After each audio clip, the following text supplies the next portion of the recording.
and welcome to the Debrief on ABC News Live. I'm Kimberly Brooks. Thanks so much for joining us. Some severe weather storms will continue to sweep across the country. Plus, we have new updates from the judge in the Garner trial in 2014.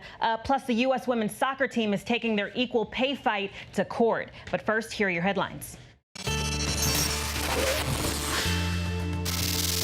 The U.S. envoy negotiating with the Taliban is hoping to speed up peace talks after a deadly attack at a wedding in Kabul. Authorities say an ISIS suicide bomber set off an explosion in the middle of that celebration. It was packed with families and it killed more than 60 people. Assad said, the groom devastated. I've lost hope. I've lost my brother, my friends who came to join my wedding party, he said. President Trump is hoping the Taliban will help stop ISIS from regrouping in Afghanistan after the terror group was pushed out of Iraq and Syria. He is still seeking to reduce U.S. troop levels, but says he doesn't want Afghanistan to become a, quote, laboratory for terror. We're there for one reason. We don't want that to be a laboratory.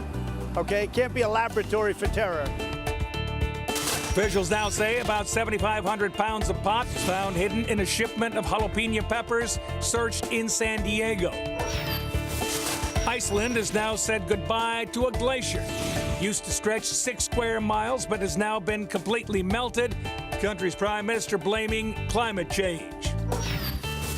Family, friends, and the Coast Guard are not giving up hope that 2 amateur fishermen missing off the coast of Cape Canaveral, Florida, will be found. Both men are firefighters, Justin Walker from Virginia and Brian McClooney from Jacksonville. They were expected back on Friday. McClooney's wife says he learned how to survive at sea while he served in the Navy. I understand that. I understand it is like a needle in a haystack, but these 2 men are probably the most resourceful men. We're going to start walking the beach and looking for debris all up and down the beach, just looking for anything that may have drifted ashore. They did not find anything Sunday, but the Coast Guard was planning to search through the night. And we begin in Washington, where President Trump has dismissed concerns of a recession despite the big drops at the stock market last week. So take a listen. We're doing tremendously well. Our consumers are rich. I gave a tremendous tax cut, and they're loaded up with money. All right, I want to bring in Karen Travers at the White House. Karen, as we know, a strong economy is what the president is using in his re-election campaign. But is the economy doing as well as he says it is? Well, the things that the administration will point out, Kimberly, the unemployment numbers, wage growth, they'll talk about that and say these are all really good signs for the economy. And the president himself likes to point to the stock market. Big gains since he took office, big gains on some single days, and just the overall growth. But, you know, critics will say that you also have to acknowledge then the drops. You can't just look at the stock market and say, well, look how great it is, without also saying that it's going to go down. And that's why most economic analysts would say don't just look at the stock market for a sign of economic strength.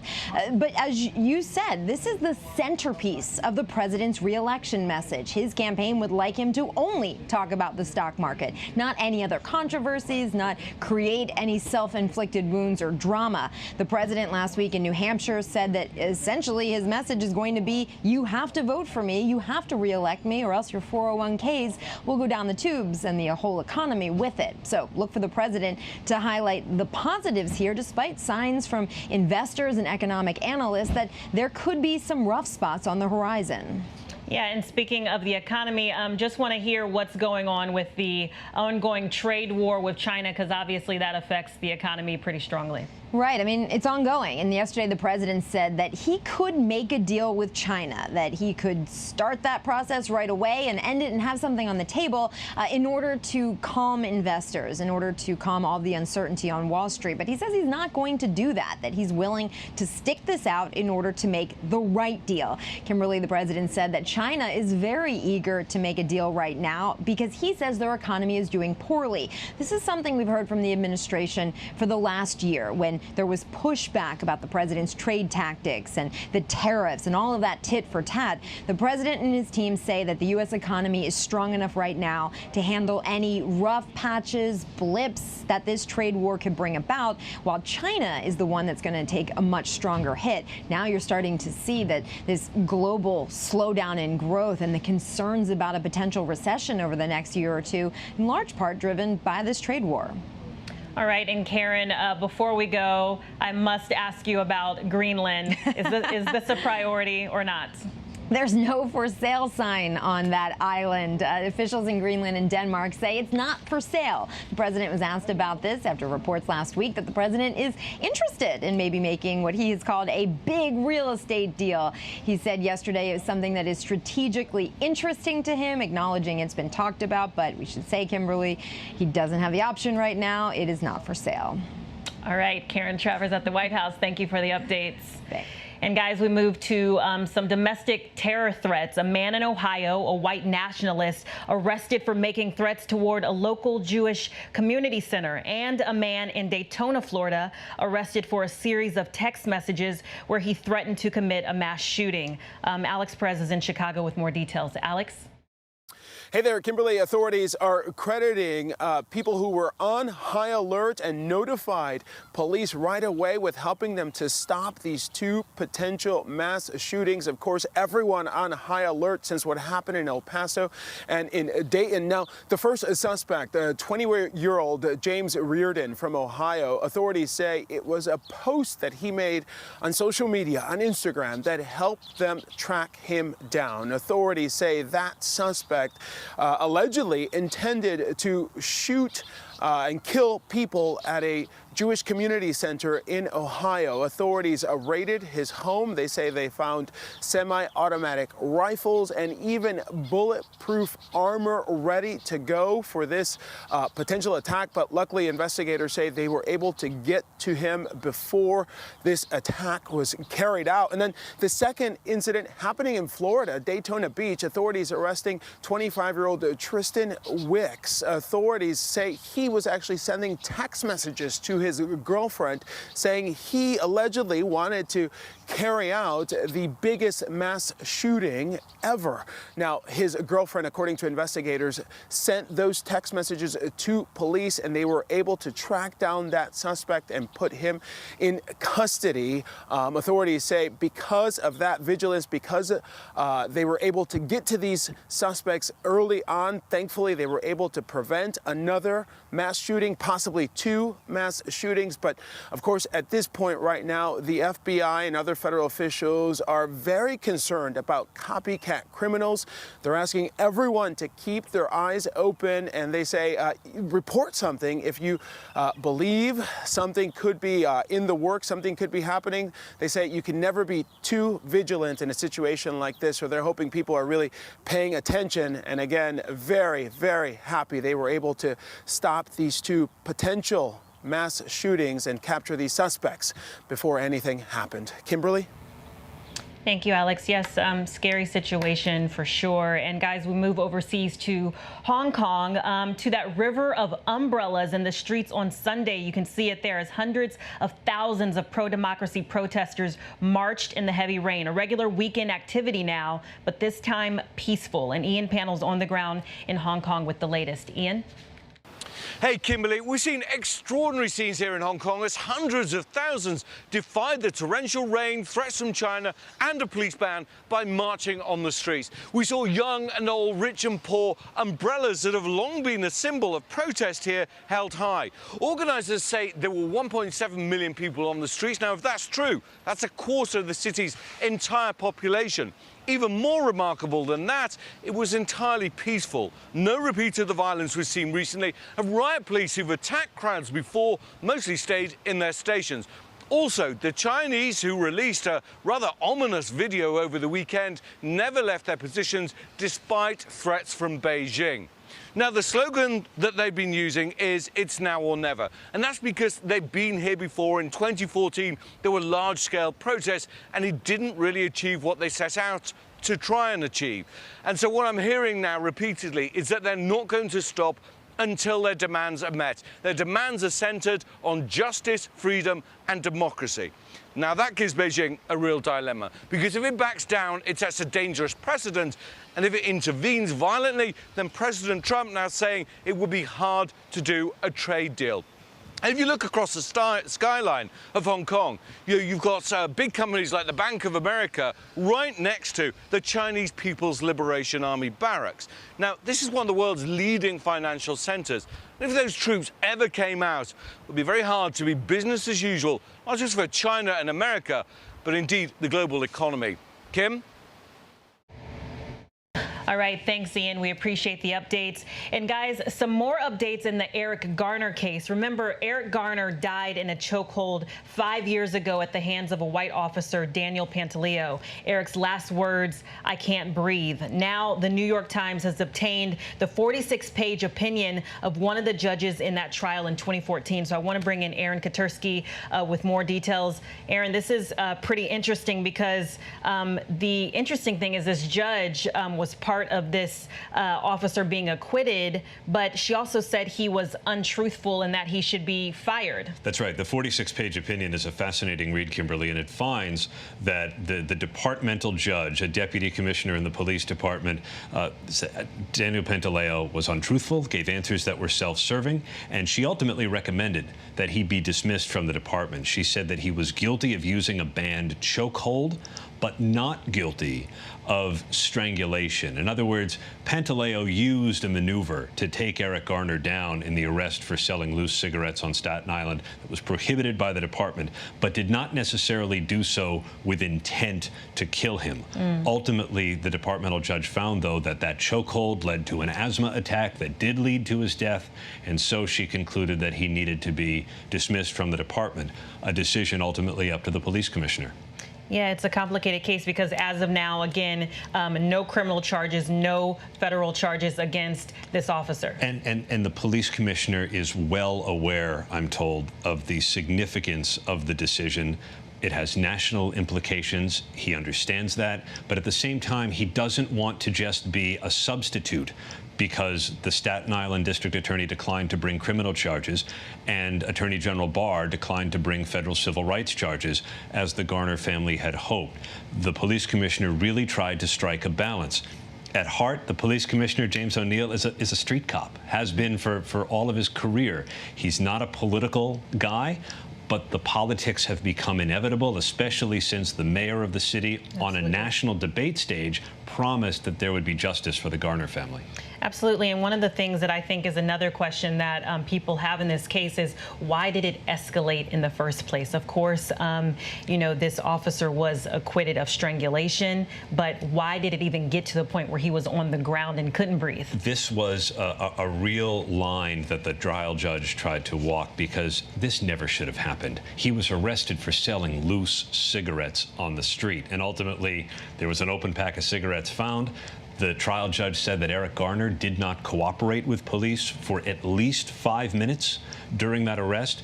And at some point, as Daniel Pantaleo is trying to take him to the ground, he's using a legal maneuver to try to wrestle him down. But they bump back against a shop window. And at that point, that's when his arm comes across Eric Garner's neck. And in those few seconds is when the trial judge said Daniel Pantaleo made the fateful move that was prohibited, and he should have known better, and it was reckless. Yeah, it's a pretty traumatizing story because, of course, Eric Garner has died. His daughter has passed away. His stepfather has passed away. So, again, just before we go, who's the ultimate decision maker and what happens with Pantaleo? It's up to Police Commissioner James O'Neill, who has to decide whether Pantaleo should be outright dismissed, whether he can stay on the job. He's been, for the last 5 years, effectively on desk duty. And so is he going to be with the department or not? Either way, someone's going to be upset. The police officers union or Garner's family and the activists led by Al Sharpton that have rallied around that family for the last 5 years. It is a wrenching decision for the city. And you're going to the press conference today. We'll be there. All right. Aaron Katursky with the details. Thank you so much for joining us. Yeah. And guys, we move to Pennsylvania with what can only be called a freak accident. 9 people injured at a swim club after a tree came crashing down after it was struck by lightning. So Gio Benitez is right there on the scene with the latest. Gio? Hey there, Kim. Yeah, it was a scary situation here just after 5 p.m. on a Sunday afternoon at this popular swim club. This lightning just struck, causing havoc and serious injuries. Take a look. A summer day at this Pennsylvania swim club taking a sudden and severe turn. Traumatic injuries off in the swim club. Mass casualty incident. Lightning striking this tree, sending it falling onto a tent. 2 adults and 7 children injured. There was 3 serious injuries and the rest were minor. The back injury and 2 head injuries. This dangerous end to a summer Sunday coming after a weekend of wild weather across the country. North of Pittsburgh, these patrons taking cover after a microburst tore through this outdoor brewery, trees and power lines swinging violently. Firefighters working around the clock. This is one of the worst I've ever seen. We're just glad there was no casualties. The storms leaving thousands without power. In Kansas, a lightning-packed storm, a strike causing this house fire in Overland Park, and winds of more than 70 miles per hour to blame for derailing dozens of cars on this train in Walton.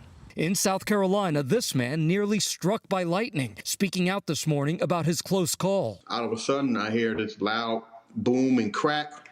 Seemed like a little flashing. Umbrella jumped out my hand, and it scared the heck out of me. Tree after tree captured on camera toppling over.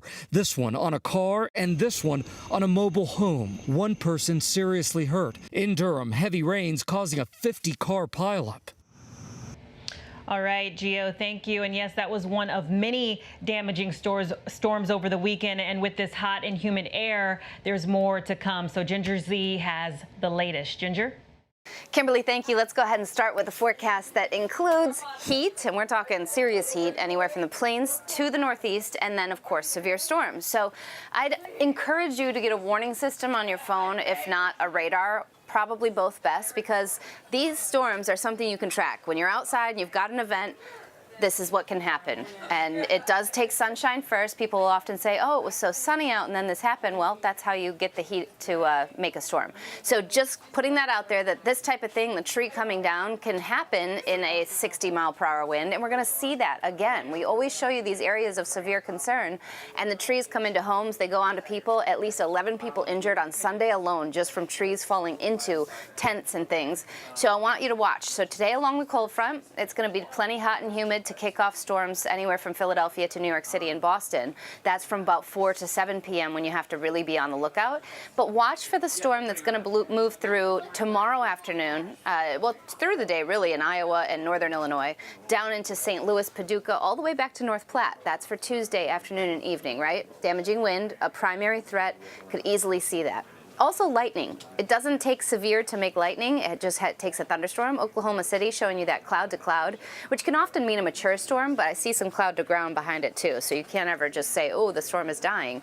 You'll also have heat on the order of feeling like above 100 for a lot of folks. So at 105, that feels like in Dallas today. Springfield, Missouri, 103. Tuscaloosa, 100. And it's not just there. This ridge allows for that heat to make its way up to New York City, where it'll feel close to 100. Boston, 95. Philadelphia, Reagan could approach a record high today, because a lot of folks are going to end up in the 90s for actual air temperatures too. And I wanted to leave you with this, because when it rains, the last thing we want to do is be outside. And that's so these puppies from West Virginia kind of share the sentiment of so many. They are not coming out. All right, Kimberly, we'll head back to you. Thank you, Ginger. Puppies, that's all we need right now. Thanks for showing us that. And guys, remember that terrifying fiery plane crash last week with NASCAR driver Dale Earnhardt Jr.? Nothing short of a miracle. You see it there. He and his wife and child and the 2 pilots all escaped without serious injuries. But an investigation continues to understand what went wrong. So Steve Osunsami has the latest there. Steve? We are at a facility where they have moved Dale Earnhardt Jr.'s plane that slid off the runway last week as he was heading to a race in Tennessee. He and his family were inside this plane, but I want you to take a look at what's left of it. The fire was so intense, it melted the windows. You'll see here, there's a fence that is wrapped around the body of this plane. And the reason why this fence is here is because this is the fence that the plane crashed through. This was the fence at the airport. They had to rebuild the fence to keep the airport secure. We're told now that the road that this plane crashed onto is going to have to be rebuilt because the large fire that they could see for miles damaged the road. When we were there, you could smell the gas that had leaked, the fuel from this plane that had leaked into a little stream that was next to the road. But I want you to take a good look and see. This is the inside of that, and there was a family, Dale Earnhardt Jr. and his family, his wife, 2 pilots, his baby daughter, were all inside this as it was catching fire, and they managed to get out. You see them in video that we've obtained from our affiliate in Charlotte, WSOC. You see them exit the plane. It looks like one of the pilots first pulls the baby out, then the family comes out, the dog comes out. They all make it to safety, and amazingly, the only person who had to be hospitalized was the legendary driver with cuts and scrapes. There were no other serious injuries whatsoever in this accident, which is an incredible blessing. There was certainly an angel watching over this plane. Again, Dale Earnhardt Jr., the former NASCAR driver, is now working as an analyst, and he was heading to Bristol for the big race over the weekend. He ended up deciding not to work this weekend as he and his family recovered from this. Again, we're now going to hopefully get some answers as to why this plane slid off the runway. Investigators tell us so far they believe that the plane bounced at least twice during landing. They have surveillance video that they've looked at that shows that it bounced at least twice during landing, and during one of those bounces came down really hard on the right landing gear, and that's when it slid off the runway. They expect to have a preliminary report within a week. Thank you, Steve. Unbelievable, right? Completely unbelievable to see it up close. We're so happy that they're safe. So, guys, we're moving to the U.S. women's soccer team who fought hard to defend this year's FIFA World Cup, but one fight continues, and that's for equal pay. For example, the prize money for the Women's World Cup is $30 million across all 24 teams. And the prize money for the Men's World Cup in 2018, $400 million, but that was just with FIFA. Last week, the women had a mediation between the team and the U.S. Soccer Federation that didn't go so well, and the champions walked out. So where is this fight now? I want to bring in ESPN's Julie Foudy. Julie, good to see you. So this case is heading to court, right? Well, they won't say that necessarily. Talking to a spokesperson from U.S. Soccer actually this morning, and he said, look, we don't have any formal mediation planned right now, but that doesn't mean that that process has played out entirely on the mediation side. That we could send proposals, we could work towards it, and if that doesn't work, then a trial and going to court is obviously the path they will take. But I think that eventually they know, U.S. Soccer, that they're on the wrong side of public opinion right now. They will try and work something out. And just for everyone who's watching, can you just remind us of how long this fight has actually been going on? Well, it's interesting. I mean, back in the days when I played, so way back, in the 90s, we were having this fight, and it was more for equitable treatment rather than equal pay. And it was something that wasn't just, and still to this day is the same argument. It's not just about compensation, obviously. It's about equal investment, equal marketing, equal staffing. I mean, there's so many elements to it, but this is a fight that's been going on for a very long time. The difference is this time, 3 months before the World Cup, the players put that flag in and said, all right, we're going to sue our own employers and for equal pay, and we're going to play a World Cup, with this lawsuit pending over our heads with all those distractions, and really fight for what they believe they deserve in equal pay. So, Julie, I want to ask you, why is it so tough to reach an agreement? Why is this such a difficult situation? Well, it's interesting because you have the pool of money that U.S. Soccer pays both national teams, the men and the women. And And they, U.S. Soccer, have gotten much better in how they pay the women with that pool of money, meaning how much they pay them to play for the national team, how much they pay them in terms they give them insurance coverage, they give them pregnancy leave, they have all these other things, injury protection that the men don't have because the women wanted it structured that way. So the way they pay the men and women is different structurally, so that's why it's hard to equate it. But really, the sticking point in all of this, I think, is the FIFA bonuses. So you were mentioning off the top, Kimberly, how different the bonuses are paid out by FIFA. That's money that comes directly to U.S. Soccer. FIFA doesn't pay the players, they pay U.S. Soccer. And so what happens is, for example, when the men got to, in 2014 World Cup, they got to the round of 16. For getting to the round of 16, FIFA paid U.S. Soccer $9 million just to get to the round of 16. When the U.S. won the very next year in 2015 for the women's side, the U.S. won and FIFA only paid U.S. Soccer $2 million. So you can see the disparity right there in FIFA bonuses, because FIFA will argue, well, the men make so much more money. The men's revenue is in the billions, whereas the women are only making in the millions. So we can't pay out for the women like we can the men. So U.S. Soccer then turns around and says to the women, well, we can't pay you the equal amount of bonuses because we don't get the same. And so that's the big sticking point, is what's going to happen with that FIFA money. Because the players contend that U.S. Soccer is passing on discrimination, and that is money they control, and that they should get equal pay to what the men get. U.S. Soccer contends that FIFA's not giving them that money. They don't have that money to give to the players. And that's going to be the interesting thing. That, I think, is the last sticking point in all of this, and how is that's going to turn out in court, I think, is going to be the big issue. Yes, no doubt a big sports story. But before we go, we have to talk about where you actually are right now. So can you give us an idea of what you're standing in front of? I am at the greatest sporting event I cover. And I cover Olympics and World Cups and all sorts of fun, Special Olympics. I mean, I cover some great events.